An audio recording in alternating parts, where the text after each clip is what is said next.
दोस्तों, कबीर का एक भजन है जिसमें वे कहते हैं, आप नदी में बहने वाली कागज की सिर्फ एक छोटी सी नौका है। कितनी अच्छी बात कही उन्होंने, क्योंकि जैसे जैसे आप जीवन की नदी में बह रहे हैं, आपके साथ क्या होगा। कागज भीगता जा रहा है और घुलता जा रहा है, मतलब धीरे धीरे उसका रूप बदल रहा है और वह पानी में मिल रहा है, और इस तरह एक दिन इसका अंत हो जाता है। साथ ही आपको यह भी पता होना चाहिए कि इस जीवन का आनंद लेने के लिए आप आजाद हैं। आपके पास वो हर एक चीज उपलब्ध है जो अपने अस्तित्व के उद्देश्य को पूरा करने और जीवन के असली आनंद को लेने के लिए जरूरी है। ये सब तभी शुरू होता है जब आप अपने हृदय के अंदर आभार से शांति तक और शांति से आभार तक का निरंतर संबंध स्थापित करते हैं। मैं दूसरी दीवार की सच्चाई को इसी तरह देखने की कोशिश करता हूँ। मैं कहता हूँ, कोशिश करो, क्योंकि हम लोगों में किसी के पास हर समय स्पष्टता नहीं रहती है। अपने अंदर की शांति से जो आनंद मिलता है, मैं उसमें हर पहलू को महसूस करके पूरी तरह उसे जीना चाहता हूँ। जब मैं उस अवस्था में होता हूँ, मैं हमेशा ऐसे खुश रहूंगा जैसे वह दिन कभी समाप्त ही न हो। पर मैं ये भी जानता हूँ कि कभी न कभी रात भी आएगी। मैं मृत्यु से नहीं डरता हूँ।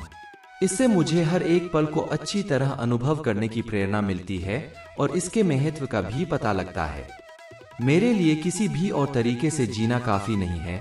यह उस सामान्य धन का आनंद लेने जैसा नहीं है जो हमें मिला हुआ है। मेरे लिए किसी भी और तरीके में जीना एक समझौता है। सभी चीजें अस्थायी हैं। मैं वह जानता हूं कि एक दिन यह शरीर नहीं रहेगा, और जब मेरा शरीर नहीं रहेगा, मेरे सारे विचार और अनुभव इसके साथ चले जाएंगे। फिर क्या कि इस दुनिया में ऐसा कुछ भी नहीं है जो मेरा है। हो सकता है कि कभी मैं कहूं, भला वह मेरा है और यह मेरा है, पर यह सब अस्थायी है। हर चीज जिसे मैं अपना कहता हूं, वह एक दिन मेरी नहीं रहेगी। इस बात पर मुझे एक कहानी याद आ रही है जो मुझे बहुत पसंद है। यह मैसेडोनियन शासक और सेना के कमांडर सिकंदर की है। हालांकि इसके काल्पनिक होने की काफी संभावना है। इस कहानी के अनुसार सिकंदर ने कहा, मेरी 3 इच्छाएं हैं। मेरे ताबूत को सिर्फ मेरे डॉक्टर ही उठाएंगे। कब्रगाह तक के मेरे रास्ते में सोना, चांदी और नग बिखेरने होंगे।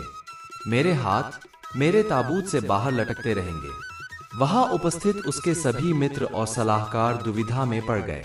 उनका सबसे प्रिय सेनापति आगे आया और उसने पूछा कि ये सब इतना जरूरी क्यों है।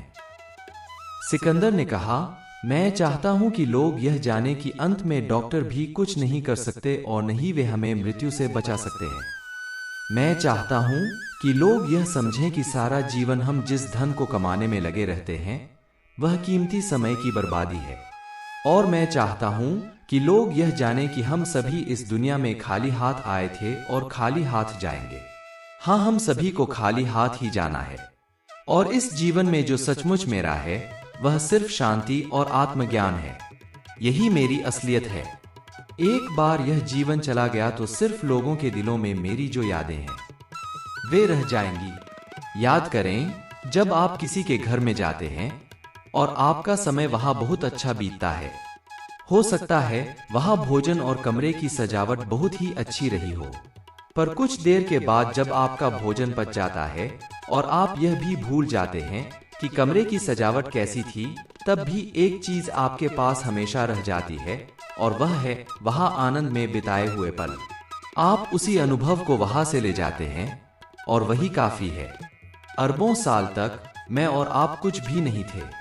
भविष्य में भी अरबों साल हम लोग कुछ भी नहीं रहेंगे। यहाँ जो हमारा समय है, वह विशेष है। हमारा काम है इन मिनट, घंटों और दिनों को सफलतापूर्वक जीना। आपको मेरा निमंत्रण यह है, इस शाश्वत आज में आप आंतरिक शांति अनुभव कीजिए।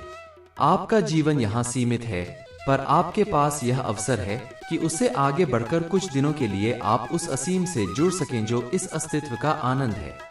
उस सर्वव्यापक शक्ति का सचेत होकर अनुभव करने का यह वो तरीका है जिसका वर्णन मैंने पहले किया था। यह अवसर हम नश्वर प्राणियों के लिए है कि हम अविनाशी के साथ मिल सकते हैं। दोस्तों, अगले वीडियो में हम इसी शाश्वत दुनिया के अनुभव की बात करेंगे। दोस्तों, रात भर की गहरी नींद के बाद हम जब सुबह उठते हैं तो खुद को बहुत तरोताजा पाते हैं, दिन भर की चुनौतियों का सामना करने के लिए जरूरी ताकत से भरा हुआ। हमें यह ताकत इसलिए मिली क्योंकि रात भर हमने कुछ बोला नहीं, कुछ सोचा नहीं, कुछ देखा नहीं। इन्हीं 3 रास्तों से हमारी ऊर्जा खर्च भी होती है।